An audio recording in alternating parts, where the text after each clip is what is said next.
Bonjour, j'espère que vous allez bien. Petit ou plutôt gros changement capillaire aujourd'hui. Mais bon, ceux qui sont sur Insta l'ont déjà vu, donc je vous invite à aller voir mon Instagram, comme ça vous ne louperez plus ce genre de choses. Salut à tous et welcome back to my channel, j'espère que vous allez bien. Aujourd'hui on se retrouve dans une nouvelle vidéo. Aujourd'hui on va parler de la nouvelle saison de Winx, ou plutôt Fate the Winx Saga, la saison 2. Et eh bien je suis trop contente de revenir sur YouTube avec cette vidéo. La semaine dernière je n'ai pas fait de vidéo et les semaines d'avant j'ai fait un petit flop sur YouTube. Sûrement parce que j'étais en Thaïlande et qu'avec le décalage horaire, YouTube a pas trop compris ce qui s'est passé. Mais du coup, si vous n'avez pas vu mes deux dernières vidéos sur Game of Thrones et sur Peaky Blinders, je vous les mets dans le petit i, je sais jamais où il est, je crois qu'il est là. Je vous le mets dans le petit i, comme ça vous irez voir. Mais ce n'est pas le sujet de la vidéo. Aujourd'hui, on va se concentrer donc sur la série Winx saison 2. J'attendais cette saison 2 avec impatience, donc très content de pouvoir vous faire la critique. Avant du coup de se lancer dans cette critique de saison 2, j'aimerais revenir rapidement sur la saison 1. Je pense, à mon sens, que j'ai fait l'erreur, parce que je pense que c'est une erreur, d'avoir absolument voulu comparer le dessin animé avec la série. Ce qui a faussé énormément de mon avis sur cette première saison de Winx, qui en réalité n'était vraiment pas si mal que ça si on retire complètement le dessin animé. Et je trouvais ça dommage de juger une série sur un dessin animé qui date de il y a 20 ans, je crois. Donc ce que je vais faire, c'est que pour cette saison 2, je ne vais absolument pas m'appuyer sur le dessin animé, sauf peut-être pour le personnage de Flora qui vient d'arriver, mais sinon sur le reste de la série et le reste de cette saison, je ne vais absolument pas parler du dessin animé. Mon avis sur la saison 1 que je vous avais fait en vidéo reste quand même globalement le même si je me suis re-regardé la saison 1 avant la saison 2 et franchement j'ai grave apprécié mon visionnage quand du coup j'ai laissé de côté tout ce qui était dessin animé. Donc voilà, je voulais quand même faire cette petite précision. Pour ce qui est des spoilers, je vais faire en sorte au début en tout cas de la vidéo de ne pas spoiler au maximum, mais il va y avoir un moment où je vais être quand même obligée de spoiler pour vous raconter ce qui s'est passé et vous donner mon avis. Donc voilà, si je vois que je vais spoiler en plein milieu de la vidéo, je vous mettrai un petit time code là, ou je sais plus comment on appelle ça, comme ça vous pourrez avancer jusqu'au moment où j'arrête de spoiler. Donc voilà. Si vous êtes content de me retrouver sur la chaîne, ou si vous êtes nouveau et que vous découvrez cette chaîne et que vous avez l'impression que je ressemble soit à Chantal Goya, soit à Mylène Farmer, soit à Lilou dans 5e élément, mettez un petit pouce en l'air, abonnez-vous à la chaîne. D'ailleurs dites-moi en commentaire à qui je vous fais penser. Voilà, j'ai besoin de savoir à qui je vous fais penser avec cette coupe, parce que c'est vachement orange quand même. Bref, on va commencer la vidéo.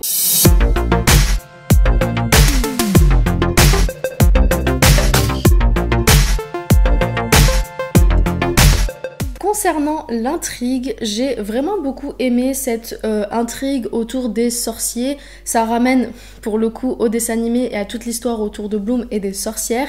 Donc j'ai vraiment aimé le côté on sait pas trop qui sont des sorciers, qui sont des fées, est-ce qu'il y a des taupes, est-ce qu'il y en a pas. Bref, vraiment j'ai trouvé l'intrigue de cette nouvelle saison limite plus intéressante que dans la saison 1 avec les brûlés. Je pense aussi que l'histoire des brûlés était assez nouvelle pour les fans de Winx de base, donc ça nous a un petit peu perturbé, mais là pour le coup cette saison 2 restait un peu plus dans la ligne éditoriale du dessin animé. Oui, je sais, j'ai dit que je parlais pas du dessin animé, mais bref, je vais en parler vraiment 2 secondes. Mais en tout cas j'ai trouvé cette intrigue ultra intéressante, bien mieux que la saison 1, et surtout j'ai bien aimé le fait que le doute plane pendant pas tout le long de la série, mais peut-être pendant plus de la moitié des épisodes de la saison 2. On voit vraiment le doute planer, on sait pas trop à qui faire confiance, qui est une bonne personne, qui est une mauvaise personne, on sait pas trop. Et ça franchement j'ai trouvé ça trop cool, parce qu'il n'y a pas que les personnages qui ont ce doute, mais nous aussi. Une chose que j'ai vraiment beaucoup apprécié dans cette saison 2 comparée à la saison 1 où j'ai trouvé que c'était un peu brouillon, c'est la dynamique des groupes. Dans la saison 1, on a eu ce gros problème de vouloir former directement un groupe d'amis entre les filles, ce qui n'a pas vraiment fonctionné parce qu'on sentait que c'était forcé et que limite elles se connaissaient à peine, mais elles se disaient absolument tout et c'était devenu des BFF. Alors que même dans le dessin animé c'était pas autant forcé. Désolée, je parle encore du dessin animé. Mais enfin bref, tout ça pour dire que la dynamique des groupes de cette saison 2 était bien mieux réfléchie, bien mieux apportée, et je l'ai trouvée ultra intéressante. Par exemple, chose qu'on avait déjà vue dans la bande-annonce, c'est que j'attendais de voir ce que ça donnait année, c'était le duo entre guillemets Stella-Béatrix, et franchement j'ai trouvé que ça collait super bien, que les deux ont une vraie alchimie entre elles, et j'ai beaucoup aimé leur amitié tout au long de cette saison. Amitié qui était un petit peu, on savait pas trop par rapport au personnage de Béatrix, mais j'y reviendrai un peu plus tard dans la vidéo. Mais franchement j'ai beaucoup aimé par exemple le duo donc Stella-Béatrix, mais aussi Riven-Flora. Je m'attendais pas du tout à ce qu'ils mettent ce duo là, j'avais un petit peu peur qu'ils tournent ça en mode couple, parce que Flora Riven, non. Clairement non. Donc j'ai bien aimé l'amitié qui s'est formée entre Riven et Flora. Il y a aussi plusieurs dynamiques de groupe qui se sont cassées par rapport à la saison 1, sans rentrer dans les détails, mais voilà, il y a des groupes qui étaient déjà un petit peu formés dans la saison 1 qui se sont déformés dans la saison 2, et c'était pas plus mal. Donc vraiment j'ai grave kiffé. Ce qui a été sympa du coup avec le fait de faire d'autres dynamiques de groupe, c'est qu'on a pu voir leur amitié se former réellement, parce que je vous avoue que je ne comprends toujours pas comment Bloom et Aïcha sont meilleures amies. Elles sont à l'opposé toutes les deux, limite Aïcha c'est une vraie casse-couille, surtout dans la saison 1, moi perso elle m'avait grave énervée dans la saison 1. Du coup j'ai vraiment eu du mal à comprendre cette amitié là entre les deux, qui pour moi sortait vraiment de nulle part. Dans cette saison 2 c'est un petit peu mieux amené, en tout cas pour les deux, mais sinon pour les autres groupes et les autres duos qui se sont formés, il y a eu une meilleure cohésion et j'ai trouvé ça bien mieux. Chose que j'ai beaucoup aussi apprécié dans cette saison, et je sais que certains n'ont pas aimé à contrario, c'est le fait qu'il y ait beaucoup plus de combats et beaucoup plus de magie. Alors pourquoi est-ce que je dis que certains n'ont pas aimé? Tout simplement parce que j'ai eu certains échos de personnes qui auraient préféré voir un peu plus le côté scolaire et école, mais personnellement je trouve que au contraire, je suis contente qu'on ait beaucoup moins cet aspect de cours et d'école et beaucoup plus de combats et de magie. Parce que personnellement quand moi je regarde les Winx, j'ai pas forcément envie de regarder des scènes à l'école, mais des scènes de combat et de magie. Donc personnellement j'ai été super contente, surtout les scènes de combat, il y en a beaucoup plus que dans la saison 1. Encore une fois, il y a eu des dynamiques de groupe au niveau des combats qui ont été formées et qui étaient super intéressantes. Donc plutôt contente pour ce point là. Ensuite on va passer au couple Sky et Bloom. Je ne pense pas qu'il y ait vraiment de spoil là-dedans, c'est surtout que le couple Sky et Bloom je l'ai trouvé bien plus impliqué et bien plus intéressant à regarder dans cette saison 2. Alors évidemment dans la saison 1 ils n'étaient pas encore en couple, c'était plus une recherche de est-ce qu'on veut être ensemble ou pas. Là dans la saison 2 ils sont clairement ensemble et j'ai trouvé leur couple trop mignon. Après je pense que le fait que les deux acteurs soient en couple dans la vraie vie joue énormément sur ça, mais vraiment ils ont eu une alchimie de dingue à l'écran. J'ai trouvé leurs scènes ensemble juste trop mignonnes et trop belles à regarder, donc gros point pour le couple Sky Bloom, je suis contente, ça ressemble un peu plus au dessin animé pour le coup, donc très cool. Pour parler d'autres couples, et là pour le coup ça va être un petit spoil concernant le personnage de Aïcha, donc je vous mets le timecode ici si vous voulez avancer et ne pas en savoir plus sur le couple qui s'est formé avec Aïcha dans la série. Mais du coup Aïcha rencontre donc un nouveau garçon qu'on voit un petit peu dans la bande-annonce, donc c'est pas vraiment un spoil à ce niveau-là. J'ai bien aimé le fait que ce soit pas une relation tout beau tout rose et bisounours, mais qu'il y a une vraie tension où on comprend pas trop, on sait pas trop ce qui se passe, donc j'ai trouvé le choix pour le couple de Aïcha assez intéressant et cohérent. Ensuite, on va passer maintenant à Musa et Sam, parce que je sais que beaucoup avaient eu peur quand la bande-annonce est sortie, parce qu'on voyait pas trop Sam, voire même pas du tout dans la bande-annonce, donc là aussi ça va être un spoil, hein, je vous mets le timecode, mais je vous avoue que la relation entre Musa et Sam, je m'y attendais, je m'attendais à ce que ça se termine de cette manière, parce que oui, du coup leur relation se termine dans la saison 2. Je suis un peu triste pour Musa parce qu'elle a été vraiment attachée à Sam, et Sam c'est un personnage qui est juste incroyable. J'ai beaucoup aimé l'évolution qu'il a eu dans cette saison 2 avec le côté famille, le côté peur, tension, stress. Pour le coup, très bon choix pour le personnage de Sam, et ça amène une bonne manière de le faire quitter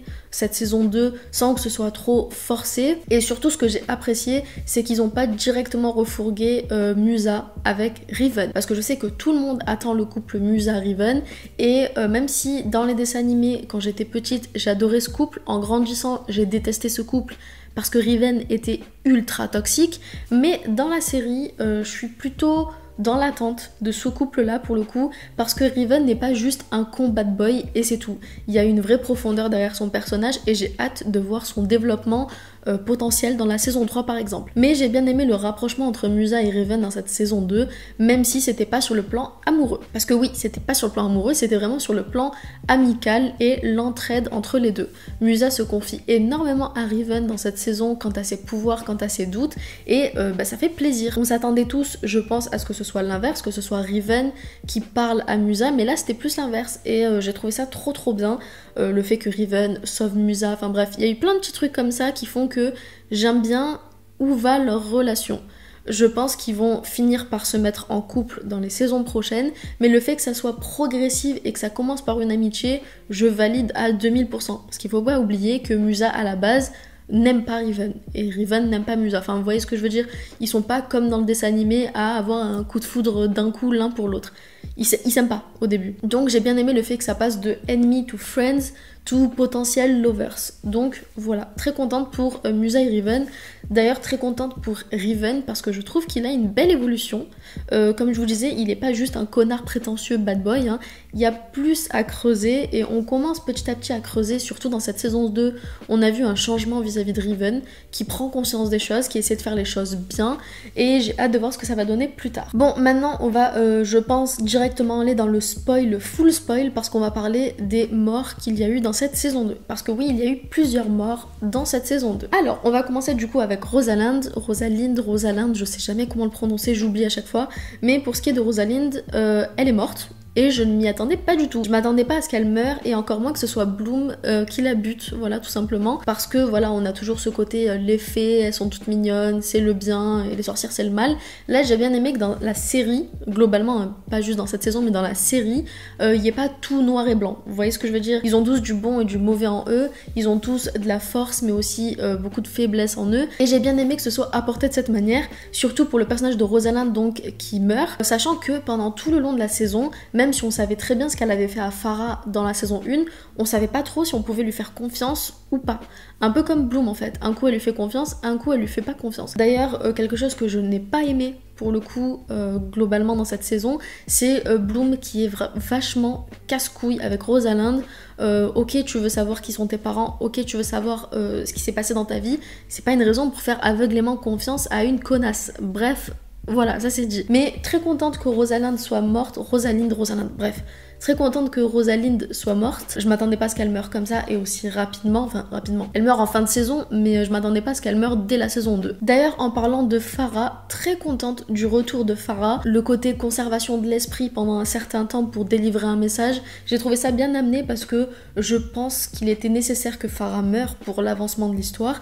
Mais la manière dont elle est morte dans la saison 1 sans rien dire comme ça, c'était un peu chiant. Voilà, clairement, moi ça m'avait saoulée. Donc très contente qu'ils aient fait revenir le personnage pour un court instant, pour mettre vraiment un point final à son personnage, sachant qu'en plus de ça, l'actrice est maintenant dans House of Dragon, donc limite je la préfère dans House of Dragon, hein, clairement, mais j'ai bien aimé le fait de la faire revenir pour qu'elle parte pour de bon, et surtout que le mystère autour de sa mort soit révélé. Parlons maintenant de Béatrix, parce qu'il faut qu'on parle de Béatrix. Alors, autant dans la saison 1, Béatrix, elle me saoulait un peu, j'aimais bien son personnage, mais elle me gonflait, très clairement. Elle était méchante pour être méchante, tout le délire, surtout à la fin quand on découvre toute l'histoire avec Rosalind, avec le père de Sky, etc., etc. Mais dans cette saison 2, j'ai été agréablement surprise de voir ce qu'ils ont fait de Béatrix. Déjà, tout le long, on a vraiment le doute qui plane, on sait pas si on peut lui faire confiance ou pas. Un coup, elle est du côté des gentils, un coup, elle est du côté des méchants, et on se rend compte à la toute fin donc, de cette saison que si elle est comme ça, c'est vraiment parce qu'en fait, elle a juste besoin d'amour, qu'elle a besoin d'une famille et qu'elle a pas envie de se retrouver seule. Donc, on arrive à comprendre et on arrive clairement à avoir de la sympathie pour son personnage. Et du coup, je vous l'apprends peut-être, mais Béatrix meurt à la fin de la saison 2 et j'étais dégoûtée. Déjà j'étais dégoûtée parce que j'avais grave aimé l'amitié qui s'était formée avec Stella et je voulais vraiment voir leur amitié se développer encore plus et surtout la manière dont elle meurt, elle se sacrifie donc pour sauver et faire le bien, mais j'étais quand même vachement dégoûtée qu'elle meure parce que je trouvais que son personnage commençait à être de plus en plus intéressant et j'aurais aimé voir ce que ça allait donner par la suite. Donc je croise les doigts pour qu'il y ait un truc magique qui se passe, voilà, et qu'elle revient à la vie. Voilà, parce que j'aimerais vraiment beaucoup revoir le personnage de Béatrix dans la saison 3. Mais surtout les amis, c'est pas le plus important vis-à-vis de Béatrix parce qu'il y a un truc ultra important qui se passe, c'est ses deux sœurs, Isobel et Darcy. Donc c'est officiel, Béatrix est bien Stormy. Et ça, c'était une révélation de dingue. Quand j'ai vu les prénoms Isobel et Darcy, je me suis dit, c'est fou, elle a deux sœurs, donc c'est bien les Trix, et j'ai hâte de voir ce que ça va donner dans la saison 3. Concernant le personnage de Sky, j'ai beaucoup aimé sa profondeur dans cette saison 2. Autant dans la saison 1, j'ai trouvé qu'il était là pour être là. C'était vraiment le personnage en mode je suis là parce que je suis le mec de Bloom ou le potentiel mec de Bloom, alors que dans cette saison 2, on a une vraie profondeur avec son personnage, on s'attache vraiment à lui, il y a une vraie histoire avec son père, on voit sa tristesse, sa colère aussi qui ressort énormément, et j'ai vachement apprécié son personnage et toute l'histoire autour de sa famille. On retourne dans son passé, on retourne chez lui, on voit son père, on voit sa dynamique avec son père qui était ultra intéressante. Et surtout, à la fin quand même, gros spoil encore une fois, il tue son père, et c'est un geste assez important pour son personnage et pour son histoire parce qu'il voyait son père comme un héros jusqu'à ce qu'il découvre qu'en fait pas du tout, et le fait que ce soit lui qui le tue, c'était vraiment quelque chose d'important pour son personnage et le déroulement de son personnage. Donc très contente de ce qu'ils ont fait de Sky. Je m'attendais à ce qu'il me fasse un peu chier à un moment donné avec ses états d'âme, et au final pas du tout. Pour ce qui est de Flora, fallait quand même qu'on parle de Flora 2 secondes, hein. Mais Flora, j'ai trouvé son personnage méga intéressant et bien plus profond que dans le dessin animé. Je vous avais dit quand je parlerai de Flora, je reviendrai sur le dessin animé, mais clairement j'ai largement apprécié le personnage de Flora dans la série. Même si quand j'étais petite c'était un de mes personnages préférés dans le dessin animé, mais en grandissant je me suis rendu compte qu'elle était vachement cucu, vachement nunuche, vachement chiante, donc très contente qu'ils aient rendu un peu son personnage badass on va dire dans cette série. Très très contente et j'ai hâte de voir la suite. Le coming out de Terra. Alors je m'attendais pas à ce que ce soit Terra qui soit LGBT, mais au final ça colle bien avec son personnage je trouve, donc j'ai trouvé la scène de coming out très très bien faite, très touchante aussi, elle était vraiment trop mignonne, et franchement cette scène de coming out était ni cliché, ni nunuche, ni rien du tout, elle était vraiment parfaite, et en plus de ça j'adore le personnage de Terra, je le trouve trop cool, donc assez contente à ce niveau là aussi de la manière dont ils ont amené ça. Pour ce qui est du coup de la fin de la saison 2, j'ai hâte de voir ce qui va se passer parce qu'on en apprend beaucoup plus sur Bloom, sur la famille de Bloom. La Go a quand même 1000 ans d'existence, voilà, faut le dire.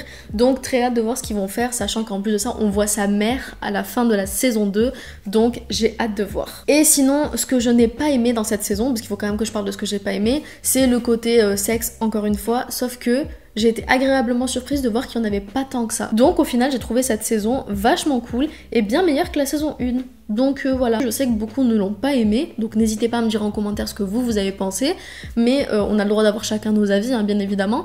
Mais personnellement, ça a été un très bon visionnage pour ma part, et je pense que je vais me re-regarder la saison 2, voilà, un peu plus au calme, parce que là j'ai dû enchaîner, donc je pense que je vais me la re-regarder, voilà. Et les amis, ma caméra s'est éteinte parce que je n'avais plus de batterie, donc n'hésitez pas à mettre un petit pouce en l'air et à vous abonner à la chaîne si la vidéo vous a plu. N'hésitez pas également à me donner en commentaire votre avis sur la saison 2, j'ai vraiment hâte de voir ce que vous en avez pensé. Et pour ma part, je vous fais plein de bisous et je vous dis à la semaine prochaine. Bisous. Ooh,